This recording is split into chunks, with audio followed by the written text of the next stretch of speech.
Okay, let's get some more analysis now because we've got Muhammed Shehada joining us, the Chief of Communications at Euro-Mediterranean Human Rights Monitor, joining us from Copenhagen. A warm welcome to the programme.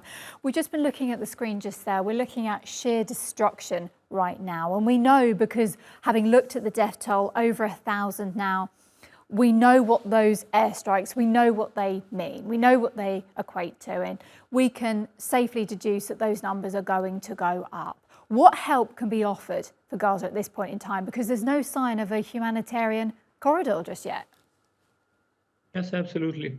But in the last similar war in 2014, Operation Protective Edge, the United Nations and the US government have pushed for a temporary ceasefire. They said, okay, cessation of hostilities is not possible, humanitarian corridor is not possible, let's push for a temporary ceasefire for 72 hours at the time, and that worked very well. Right now, there's no one bringing that prospect up at all. I was talking to multiple European diplomats in the occupied territories and in Europe, and they've quite frankly tell me that there is virtually not a single European government that is bringing up Gaza as a topic to their Israeli counterparts. They are telling me that the European governments are almost unanimously giving Israel a full menu, a full green light to do whatever they want in Gaza for at least the next 72 hours. That was the figure I was given yesterday. So it's basically no discussion whatsoever of Israel's conduct in the Gaza Strip at the moment. There are some rhetorics coming, for instance, from the European External Action Service towards a humanitarian corridor and from the United States as well, but we don't see any actual pressure on the Israeli government to do much of anything. It's quite unprecedented. We've never seen this level of indifference and apathy to Palestinian suffering in the last 5 or 6 escalations in Gaza. And at the same time, we have now an impending disaster of epic proportions.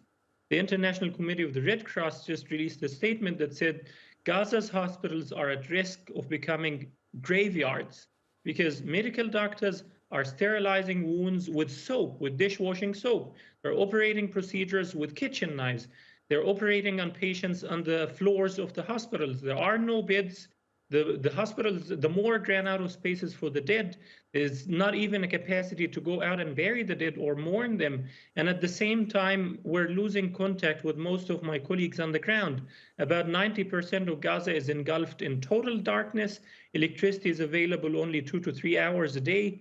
And water is also going down. And we're getting a lot of testimonies from worried, sick people in Gaza saying that we only have a few liters of drinking water in our home, and we cannot go out to resupply, and there are no safe shelters to escape to, and what can we do? And we cannot provide any answer to that. This is quite unprecedented in magnitude, scale, and severity. As you say, the magnitude, the severity, you know, we've not seen anything like this in this region. It's been bad for years, but this is as bad as it gets, right? Now, you mentioned the fact that there isn't any pressure right now. Okay, we've had rhetoric, we've had talk, we've had the likes of Antonio Guterres saying, you know, this aid needs to get through. We need some form of corridor. Even EU leaders have been saying it. But why isn't it happening? Why aren't we getting this pressure to make it happen? Who needs to come in and make it happen? Well, basically, that was the proposal that worked in 2014, is having the White House going to Israeli counterparts and telling them that you have to do this, not just writing it on Twitter, not just issuing in a public statement, but actually going and pressuring Israeli officials face to face to create this humanitarian corridor. Now, the Israelis and the Americans as well are throwing all the responsibility on Egypt, saying that the humanitarian corridor should be created with Egypt. But Israel is the one that's controlling virtually everything in Gaza, the airspace, the water space, the supplies of electricity, drinking water, food, and basically fuel. Every other thing that goes in and out of Gaza goes through Israel. And the Egyptians at the same time, their border crossing was opened from the first day of the military escalation, but Israel bombed in the vicinity of the border crossing twice, 2 days in a row, while people were trying to escape, which caused massive chaos and led the Egyptians to suspend operations in the border crossing until Israel stops bombing it.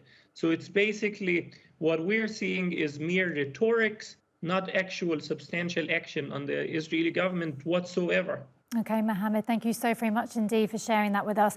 Muhammed Shehada, he is the Chief of Communications at Euro-Mediterranean Human Rights Monitor, joining us live from Copenhagen, and has just been explaining the devastation there in Gaza and that the hospitals there are in danger of turning into graveyards. Thank you.